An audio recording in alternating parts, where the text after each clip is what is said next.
Pansin niyo po ito. Araw-araw, kinakausap natin ang ating mga sarili. Di po ba? Kapag wala kang kausap, meron kang mga naririnig na salita sa iyong isip, sa iyong puso, damdamin. Hari nawa, mas malakas yung mabuting boses, mabuting tinig, kaysa dun sa masama. Ang kaaway natin madalas ay hindi naman yung ibang tao. Ang talagang kaaway natin sa buhay na ito ay ang ating sarili. Amen?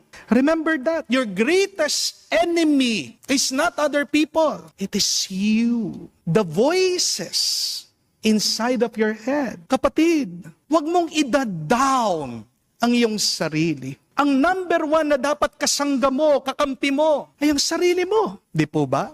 Maraming mga tao naiinggit sa'yo, ayaw ka, naiinis sa'yo, magtataksilan ka, magiging masama sa'yo. Normal lang yan. Hayaan mo sila. Sa tang mahalaga, payapa ka sa iyong kalooban. Hindi po ba? Kagising mo pa lang. Pagkatapos mo magpasalamat sa Diyos, anong kailangan mong gawin?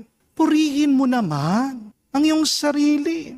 Sabihan mo naman ang mabuti ang iyong sarili. Basta't pagkabukas ng iyong mata, sabihin mo, praise the Lord, salamat Panginoon. Pagkatapos, i-affirm mo ang iyong sarili. Tanong ko po, sinasabihan niyo po bang sarili niyo na mahal niyo ang iyong sarili? Do you say that to yourself that I love you, I love myself? Sinasabi niyo po ba? Hindi po, no? Hindi kaya. Yan ang dahilan ng marami sa atin.